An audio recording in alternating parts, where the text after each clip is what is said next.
very glad that you found us today. This topic is one that I was familiar with, and I am currently working with a partner by the name of Mariah Chappell, who has a lovely way of looking at things, and between both her and myself, we come up with some very interesting ways of explaining this. But sacred geometry.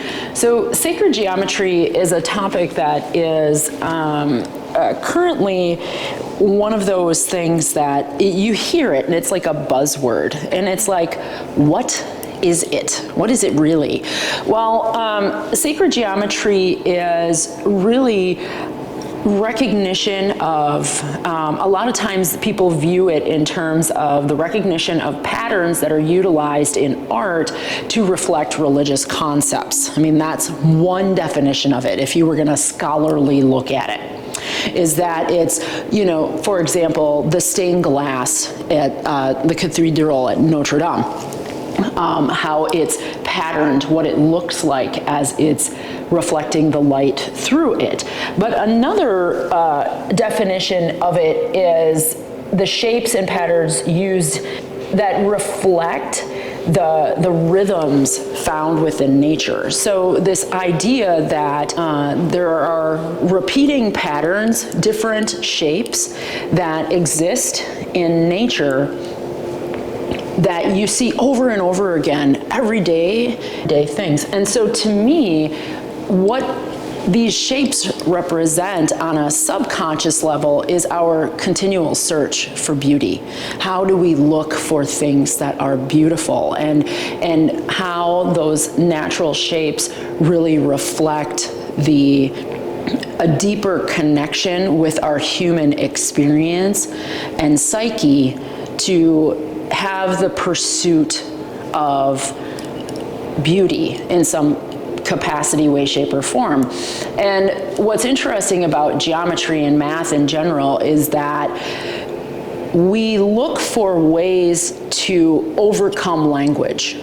We're looking, these are universal truths. So math is a universal truth. It has structure, it has rhyme, it has reason. And geometry are those shapes, those ideas, those things that transcend, that's never gonna get old, words. Because when you have an idea, when you're looking to express that idea, it ceases to be your idea in the moment when you try to put language in it. So it's really communication without words, right? It's how we do that and how we're expressing ourselves. And so when you have that idea and you attempt to communicate it, you're looking for the medium in which to do that. And through that medium, for me personally, is through dance. And I have some pictures of some things, just various different places. So the lines, the proportion, the ratio, how the image or the geometric shape really is within space. So that's the geometry of it, right? It's the shape, and then the space it either contains or is outside of it. And that's in architecture. This is actually from, that's from Budapest. Most people recognize Egypt. You know, the columns, the cylinders, the manner, the proportions. There's actually this really great book. I believe the guy's name is Robert Bliss. I have it at the end for my citations and my sources, where they go into the proportions, the perfect proportions in architecture and how they all fit together. So this would be more reflective of true sacred geometry. This is from a church in Belgium. And it's interesting because the artists at that time would use light in addition to divine proportions to create a feeling, an ethereal feeling. The reason this looks the way it does is because there's actually an opening and there's an oculus through the ceiling that when the light hits a particular way, it shines down on this. And the fact that the background is black stone, this is carved, this is all stone, this is not a painting at all. It is a three-dimensional carved piece of art. It's quite beautiful, but you see divine proportions in it, circles. You can see the way he's set up the columns. You can also see the triangular shapes built within it as well when you look at it. What's interesting about these is the shapes, but how color also impacts. And so there's a whole body of research regarding channeling of the divine, what I like to call channeling the divine, and how it makes manifest through not just shapes and color, but sound and spacing and all of these things that sort of come together to reflect that search for connection to something beyond ourselves. What's more interesting is how these shapes also make manifest within the body themselves.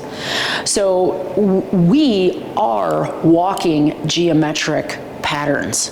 At a deep muscular level, we are also divine patterns as well. The zigzagging aspect of the muscles of the rib cage to the spine and the back, the way they cross-hatch over one another to form the zigzag pattern. The triangle, the shape of your scapula, in the way it creates this triangular shape. The pectoral muscle and how you could see it either as a petal or a leaf or a shell even, with that shape. This one's my favorite. This is the scorpion. So the scorpion is the armor which protects the heart. To me, that's not just a shape, right? That's an animal. That's a person. It's also a connection to the astrological, to the divine. Seeing that over and over again, it's a beautiful image. One of my favorites. The pelvic floor. So the pelvic floor in women is unique. For the most part, you see that roundness, the roundness of the pelvis for birth, right? So the circle, the idea that the divine feminine being brought through the portal for birth. And then the muscles, you see the unique shaping of the muscles into this circular space. The way the pelvic girdle is set up actually creates, when you look at it from each side, the vesica Pisces, again, the portal through which for giving birth. So there's the point, the dot, followed by the circle, followed by the division, the mitosis of it, creating the vesica Pisces in the center, that creation of life. When viewed from both male and female organs, particularly within the Indian religion, you see the manifestation of the triangles. For the women, with the triangle pointed down, and for men with the triangle pointed up. And their perfect union forming the six-pointed star, the Star of David, if you wish to call it that. So their union coming together, creating that shape. So dance in the ancient world, I have a whole thing on history. I'm not going to go into it today, but it's interesting that, dance is part of the human condition. It is a way to express oneself without using words. And this is a lovely temple in India, and it's this, even looking at this, you can recognize that it's dance. When you look at some of the specific poses, you can see that it's dance. But at the same time, if you unfocus your eyes, you also see pattern there, right? It makes you wonder, what kind of music did they dance to? Now, maybe we have some idea, we can speculate, but we don't know for sure. But you see that repeating pattern of trying to draw down the divine into ourselves through our expressive arts. I do multiple types of belly dance. One type of belly dance I do is ATS, or otherwise referred to as Fat Chance belly dance style now.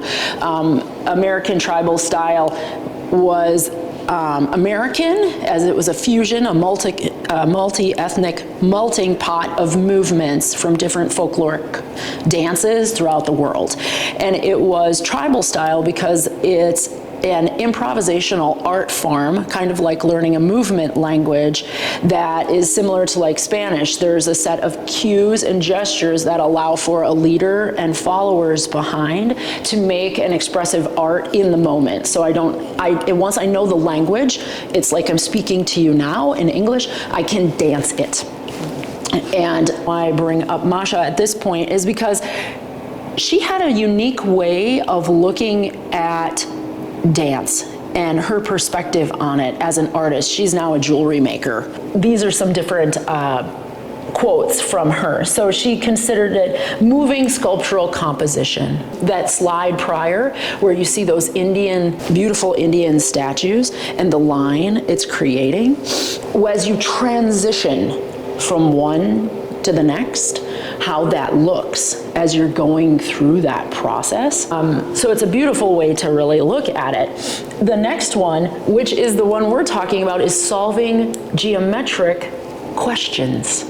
Isn't it interesting that notion of the divine coming through and geometry, and how do we see those shapes, those patterns, that repetition of movement coming through over and over and over again. Dancing is something to see, the notion that we're trying to express our ideas, our human condition. And then she had some other ideas about the costuming and the setting itself, because for this particular style of dance, the costuming is created every time. It's not, you have pieces and components and you pull them together depending upon what you want to showcase for that particular event. We're really going to be trying to take a look and getting into our deeper self, and it's not going to be focused so much on the performance aspect, and I am going to be going outside the ATS roots, but we're going to be looking at shape. In the beginning, there was the point. There was one. That's you today. Now, what's interesting about belly dance is that movement is life. If you don't move, you are not alive. Whether that's the expansion of the rib cage with the breath, or stopping in place and being quiet. For me, that's a hard thing to do as a Gemini. I'm always on the go. Belly dance is a layered cake. So your head might be the point, or your chest might be the point, or your belly button might be the point, or your knees, or whatever. So the dot, as it begins to make its movement, we now begin to form the crescent. The crescent shape is when, for belly dance, having the half moon of the belly from birth, childbirth, is considered to be a mark of beauty. So it's the crescent of the belly, or the way the dot begins to move as it oscillates side to side. As the dot continues to oscillate and the arc continues to arc, we begin now to form the circle. The circle is the completion of the arc. Creation, you know what happens, the egg is fertilized and the egg splits, and it continues to split. So the one now becomes two. As the two join, or as they're splitting really, they form a nexus. The fish is the join of the two circles and is the Vesica Pisces. That's where we're seeing, again, the pelvic floor, where the birthing canal is. This is the point from which life emits. as that continues to move, it now becomes the infinity symbol, or the figure 8, where the movement is pulling out and away from each other, the reflection of continuance of time. As that continues, it becomes what my friend has on her back is the spiral. As it continues to move, it's expanding outward away from itself and creating, we see this shape a lot in shells, right? If you've ever seen the shell and it looks like it's just continuing to spiral out. That eventually leads itself to a line. Interesting how it eventually stills itself to a line. And then the line resolves to the zigzag. Remember the zigzag of the muscles, which eventually will fold back in on itself. There are more shapes than this, but these are the primary ones that we're going to be working with today.